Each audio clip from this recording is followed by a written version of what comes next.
خدا کے بندو اتنی سی بات سمجھ میں نہیں آتی.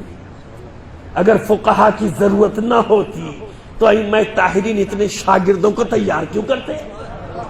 اور بتاؤں گا بھی کہاں کہاں بھیجے جہاں تک نام آ سکیں گے، یعنی جو وقت مجھے جتنی اجازت دے گا کہ کس کس عالم کو تیار کر کے بھیجا اور کس کو حکم دیا. ابان ابن تغلب، اشارہ کرتا چلا جاؤں، اتنا بڑا صحابی کے مدینے میں ہے امام خود. اور ابان ابن تغلب، یہ کتاب میں اپنے ساتھ رکھتا ہوں بھائی، میں نے عرض کر دیا میری باتیں ریکارڈ ہو رہی ہیں، ادھر ادھر سے نہیں پڑھتا.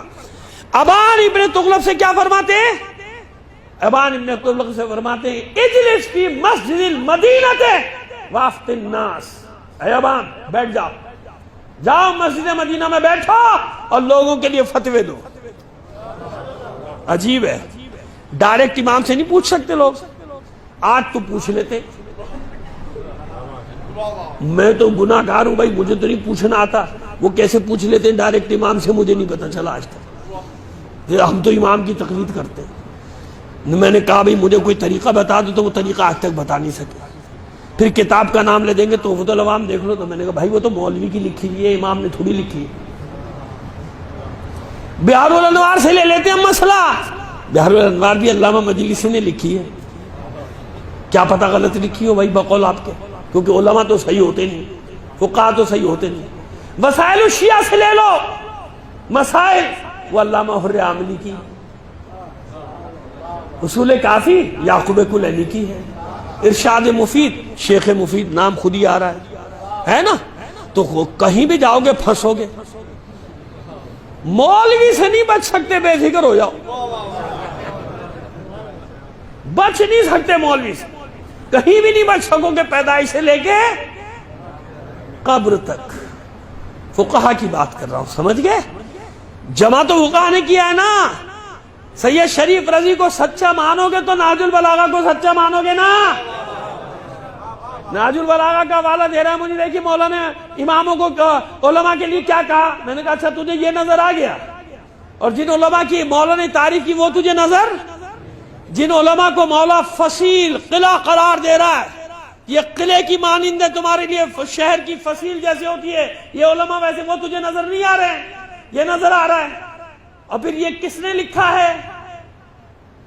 کیا پتہ غلط لکھا ہو، کیونکہ تو مولوی مانتا نہیں، فقہ مانتا نہیں. یہ تو فقیہ نے لکھی ہے سید شریف رضی نے. تو پہلے سید شریف رضی کو تو سچا مان. جب سچا مانے گا تو جبھی تو مانے گا نا کہ وہ صحیح لکھا ہے جو کچھ لکھا ہے. تو خدا کے بندو ایسا ظلم نہ کرو.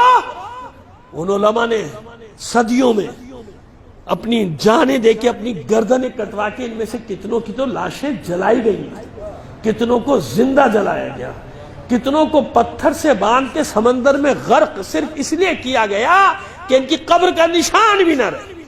نہ شہید اول کی قبریں کہیں، نہ شہید ثانی کی قبریں. سمجھ میں آ رہا ہے بات؟ لیکن ان کا ذکر زندہ ہے نا. تیسرا طریقہ کیا تھا معصوم کا؟ مبلغین کو تیار کرنا. عمومی مجلس، خصوصی مجلس اور مبلغین کی تیاری. دلیلوں کے ساتھ بات کریں گے، ہوا میں نہیں بات کریں گے آپ کے سامنے. بھئی یہاں ختم کریں آج بات کو. یعنی امام کیا ذمہ داری ایک انجام دیتے تھے؟ مبلغین کو تیار کر کے حکم دیتے تھے کہ جاؤ تم خوزستان جاؤ، تم رے جاؤ، تم سیستان جاؤ، تم فلاں جگہ جاؤ، تم فلاں شہر جاؤ، تم یمن جاؤ، تم بصرے جاؤ. اور اپنا نائب اس طرح بنا کر بھیجتے تھے کہ اگر کوئی مسئلہ پوچھنے امام کے پاس آ جاتا تھا نا مدینہ، تو امام ناراض ہو جاتے تھے. کیوں؟ فلاں آدمی نہیں وہاں، میرا شاگرد، اس سے کیوں نہیں پوچھا تم نے؟ یہ آج والوں کو جواب ہے. امام خود موجود ہے، امام ظاہری وجود ہے، کہ اس سے کیوں نہیں پوچھا؟ یعنی امام کو اپنے شاگرد کی توہین بھی گوارا نہیں. یہ توہین ہے میرے شاگرد کی، میں نے بھیجا ہے اس کو تمہارے لیے، اور تم میرے پاس مسئلہ پوچھنے کے لیے آ رہے ہو.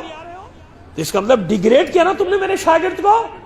تو وہ شاگرد معصوم تو نہیں ہے، لیکن امام بنا کے بھیجے نا مبلغین.